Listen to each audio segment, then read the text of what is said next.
কুসুম এবং আয়ুষের অন্যায়টা সম্পূর্ণরূপে ক্ষমার অযোগ্য বলে এবার নিজের থেকে ওদেরকে দূর দূর করে তাড়িয়ে দিল রাজশেখর গাঙ্গুলি। হ্যাঁ বন্ধুরা, ভিডিওটা দেখতে থাকুন। যে মুহূর্তে কিনা অসুস্থ রাজশেখর গাঙ্গুলির জ্ঞান ফিরে আসে এবং জ্ঞান ফিরে আসা মাত্র যখন কিনা রাজশেখর গাঙ্গুলির কাছে দেখা করার জন্য আয়ুষ ছুটে যায় এবং সেখানে ছুটে যাওয়া মাত্র আয়ুষ যখন কিনা বলতে থাকে যে বাবা, আমি খুব ভালো করে জানি যে তোমার এই অবস্থার জন্য সম্পূর্ণরূপে আমি এবং কুসুম দায়ী, কিন্তু তুমি বিশ্বাস করো আমরা কোনো মতে তোমাকে এতটা কষ্ট দিতে চাইনি। তুমি যে আমাদেরকে এই কাপল হিসেবে দেখে এতটা কষ্ট পাবে সেটা যদি আমরা আগে জানতাম তাহলে হয়তো আমরা কোনো মতেই ভুলটা করতাম না। আমি জানি যে তোমাদেরকে না জানিয়ে তোমাদের অবর্তমানে এই বিয়েটা করে আমরা কোনো মতেই ভালো কাজ করিনি, সেটা আমাদের অপরাধ ছিল, কিন্তু কী করবো বলতো, এই সমস্ত কিছু করতে আমরা বাধ্য হয়েছি। তার কারণ একটাই কারণ, শঙ্কর কাকা কোনো মতে আমাদের সম্পর্কটা মেনে নিতে পারছিল না এবং সেই রীতিমতো কুসুমকে বিষ খাইয়ে মেরে ফেলার অব্দি চেষ্টা করেছিল এবং তার হাত থেকে কুসুমকে রক্ষা করার জন্য আমি রীতিমতো এই সিদ্ধান্তটা নিতে বাধ্য হয়েছি। তার কারণ আমি যে কোনো মূল্যে কুসুমকে হারাতে পারবো না বাবা। তার কারণ আমি কুসুমকে নিজের জীবনের থেকেও বেশি ভালোবাসি এবং কুসুম ছাড়া আমার জীবনটা সম্পূর্ণরূপে অসম্পূর্ণ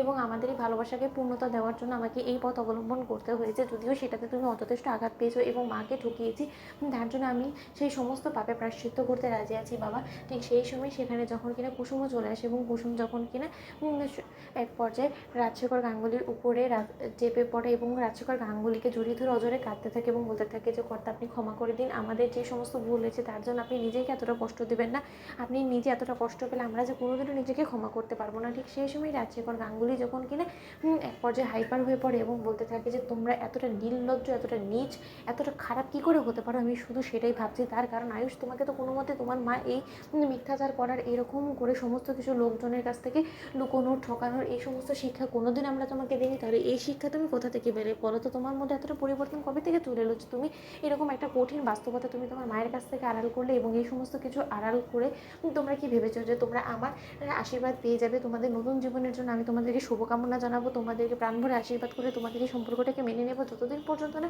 ইন্দ্রাণী তোমাদের এই সম্পর্ক সম্পর্কে জানতে পারছে ততদিনই আমি চুপ থাকবো, কিন্তু তার পরবর্তীতে ইন্দ্রাণী যতদিন পর্যন্ত না তোমাদের সম্পর্কটাকে মেনে নিচ্ছে ততদিন পর্যন্ত আমিও তোমাদের সম্পর্কটাকে মেনে নেব না।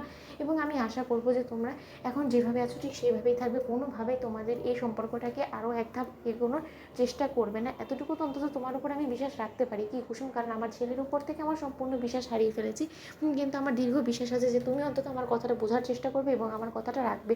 ঠিক সেই সময় এই সমস্ত কিছু সন্দেহ নজরে দেখতে থাকে। এক পর্যায়ে মীনাক্ষী এবং মীনাক্ষী বলতে থাকে যে কেন জানি না আমার মনে হচ্ছে যে দাদা ওদের সঙ্গে এমন কিছু জরুরি কথা বলছে যেটা হয়তো বা আমার আড়ি পেতে শোনার তো প্রয়োজন আছে, কিন্তু এখন আমি কী করবো? দিদি তো আমার সামনেই দাঁড়িয়ে আছে, আমি যদি কিছু শুনতেও যাই দিদি আমাকে সেখান থেকে সরিয়ে দিবে। তো বন্ধুরা, লাইক কমেন্ট শেয়ার করে সাবস্ক্রাইব করতে ভুলো না।